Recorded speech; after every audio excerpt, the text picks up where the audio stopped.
Santa Cruz and Terrell Watson, thank you guys for joining us today. Victor, we'll start with you. Just give us your opening statement about these past couple weeks. They've been pivotal in getting you guys closer to the playoffs, getting a conference championship, and you've kind of had an important couple weeks with this new added pressure of regional rankings, being playoff eligible. What have you learned about your team these past 2 weeks?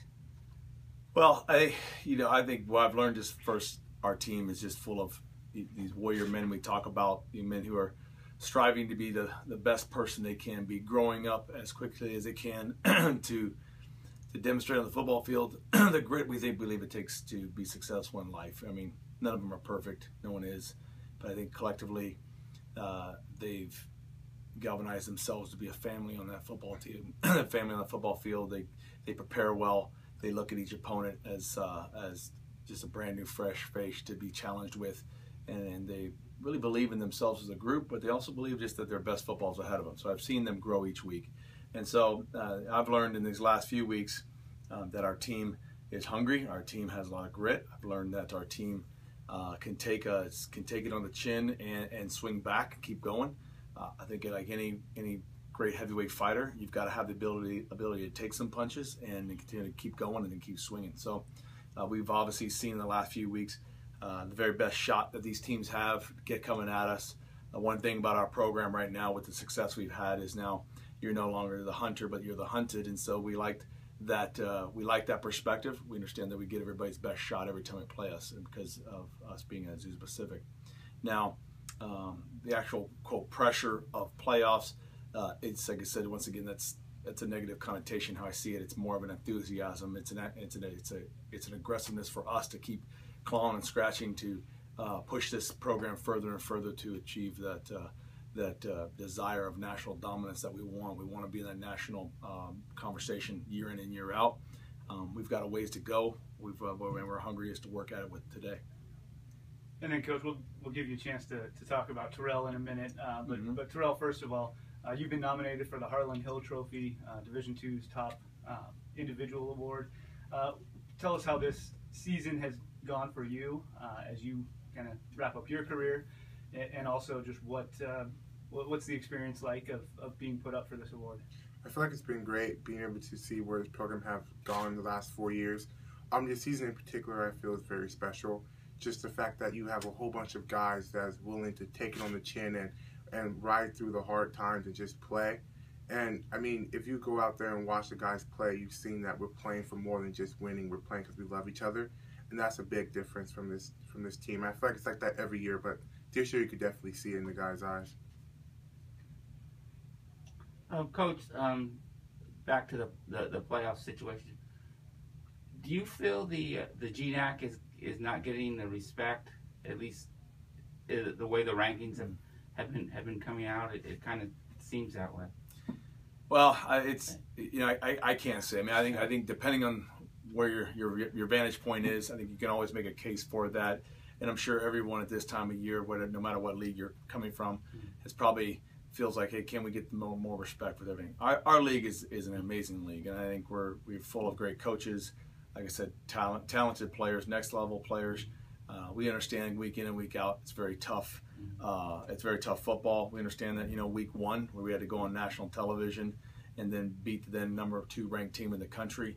And then also our league, other teams in the league have gone out of conference and put the brand out there and been successful. I think that shows a lot. I think our league is full of just great competition. So at this point, where we're looking at it is that we've put a very good case forward to why we believe we need to be in the playoffs. But then we also have another game this week that we have to make a statement, and we're excited to play this team coming up. Yeah, talk a little about that.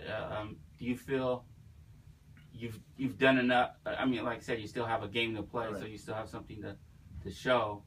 But at this point, do you feel you've done enough to state your case? What we've done is put together a 9-1 season right now, beating the team that did beat us before, and we are playing great football. And so this weekend coming up, we're looking to get a back-to-back 10-win season. We're looking for our seniors to have a great senior night. We're looking for us to continue to grow and play great football. success to us is going to be about us playing our best football come Saturday night. Every week we have is a chance to keep growing as a team, keep growing as a person. We're going to look at what we have in front of us. If the pundits that have the voice of it see otherwise, that's not under our control. What's under our control is today having a great film session, correcting any mistakes, and figuring out our opponent coming up this Saturday. And we're looking forward to that. And so we've got a chance to play college football this Saturday, and that's what's under our control. Terrell, talk about the last 2 weeks and of your mindset. When both games were tight. In fact, the game 2 weeks ago, you're down when you had the big run, and then the tight game last week. Just talk about the mindset to make a play like you have. I mean, it's not what I made the play. I mean, all over from special teams, from defense and offense, I feel all played a role in it. We practice those situations every day at practice, and it wasn't a situation that we wasn't used to. So it was one of those things, just going out there and executing, and everybody doing what they had to do to pull out a win. And how does it feel to be nominated for the special award?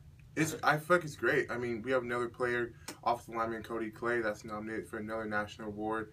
I feel it's a good look on our program. It's another way to get our program out there and make everyone know the name of Azusa Pacific University. And Coach, talk about this week's opponent, Menlo. Yeah, Menlo's very well coached football team. They're fast, they're aggressive on defense. I think offensively, they're playing a lot of two-back, 21 personnel type of offense. I think their O-line seems to be working very well together. They know what they want to do. They play their systems well. I think we know that coming up this week that they're going to give us their absolute best shot, and so we're preparing for our very best shot. We're looking forward to playing the game, and that's one of the things you get into this business is for obviously to get a chance to coach young people like Terrell, who are outstanding characters, outstanding men who are going to have a bright future in just life and be a real difference maker. And obviously, and then him being a Harlon Hill candidate, he's very well deserving. I've seen a lot of football. To me, he represents what is the best football player in the whole country in Division II, and so from his whole body of work, is just outstanding. And so it's just a chance for us to take the field once again as a team. For a guy like Terrell, who you love to coach, and he represents the entire group of just young men who are trying to achieve the very best in life possible, knowing that none of them are perfect. Everybody's fallen at some point, and they're looking forward to help each other be successful this Saturday. Your Super Region extremely competitive. Several one-loss teams all fighting for a few playoff spots. How would you rate the teams heading into this last week of regular season play heading into the region? Oh, excellent! I think all the teams are great. I think as a coach, you respect football. You respect the body of work that these other coaches are putting forward. This is a hard business, and it's a lot of sacrifice. It takes a lot of time. So any other teams in our region that have the records that they do have, you just absolutely have to give them the respect due. With us, I mean, we believe we're a very good football team. We believe we're a playoff team, and at that point, what we're looking forward to is just playing the game on Saturday. And then the regional rankings, the people that deal with that, they'll deal with that. But we're not going to miss a moment of what we have in front of us right now, which is an outstanding Monday. You get to go to work, you get to be with the team, and we're also thankful that we're back-to-back GNAC champions. Don't want to overshadow or take anything away from what just got accomplished of winning this league back-to-back. It's extremely hard to do that with who we are, what we have as far as opponents go. I'm very proud of our football team and all the work and the consistency and the faithfulness that they put forward week in and week out to be able to say, hey, we are league champions once again, and we have right now a 9-1 record, which is to me is wow, it's exciting. Hats off to these young men for what they've accomplished. It's they're once again to continue to break through new ground, and it's just a real privilege for me to coach them. And Coach, again, we've talked about Terrell being nominated for Harlon Hill, Cody Clay for the Gina Upshaw Award. Yeah. How satisfying is it for you as a coach to have the opportunity to put these types of individuals up for these pretty prestigious awards? Well, it's extremely satisfying because you understand you've been in the trenches with Terrell and with Cody, and they represent the collective whole of this team. I think Terrell, like I said, is very deserving of being the winner of the Harlon Hill Trophy. I mean, I've seen a lot of football, and he is the best player in college football in the Division II. So he deserves that award to win it, not just be nominated. Cody is another young man who at the Gene Upshaw Award I think represents exactly what the award is about. He is a hard-nosed, blue-collar worker in the trenches. He's extremely gifted. He is the epitome of what an offensive lineman is. I mean, he's coached by one of the great in Jackie Slater. And I think, Cody and Terrell both have, I think, opportunities to continue to play on the next level, and they represent what is the best of Division II football.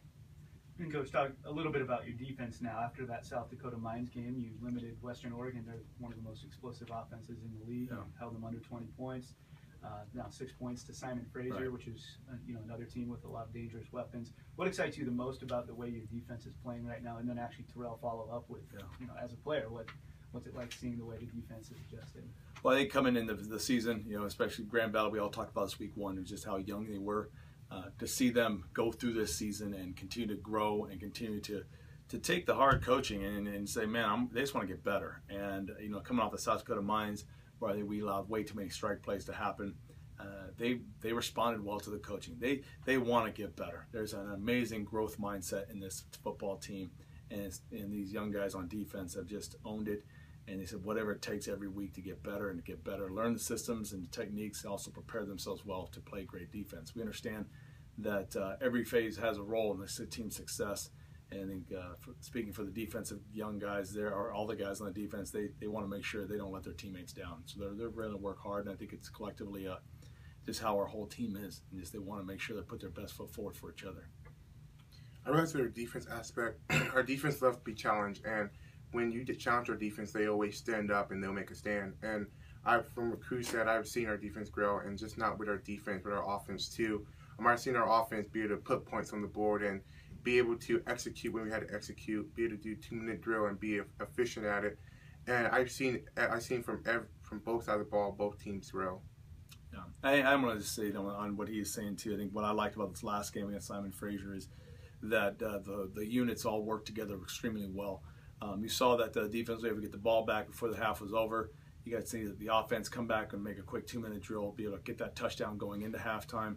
To see just all three phases, how they play off each other, support each other. I think it's great team football. I think what's every great football team has got to have. I think in this day and age, reporters and just media tries to highlight one phase of a program, saying that's where they're hanging their hat on. But you know what? We understand that great football is played by great teams, and so we're looking to continue to be successful as being one collective unit playing great football. And then we'll just wrap up again for both of you. But this Saturday will be your senior day, so last home game for the seniors, and then also honoring local law enforcement with a law enforcement appreciation game. How special is this group of seniors to you? And really, this question is for both of you. How special is this group of seniors and this, I guess, 4-year experience?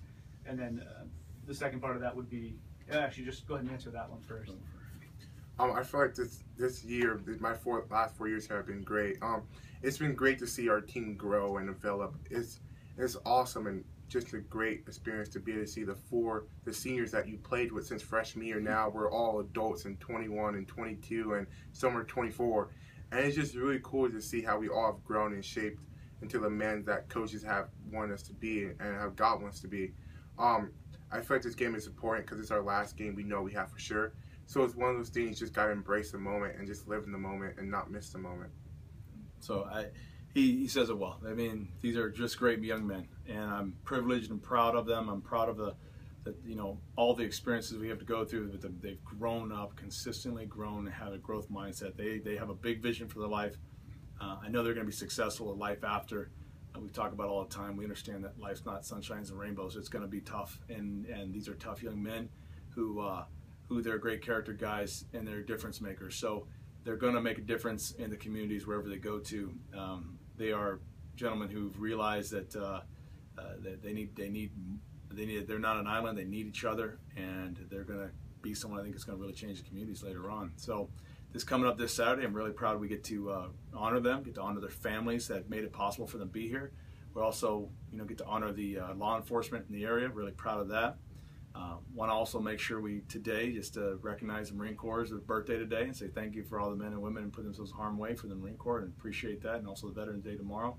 So it's exciting just to just to be a part of do this game and understand so many other people out there to make it possible for us to do this. And so really proud of this weekend coming up and couldn't be more excited for the game.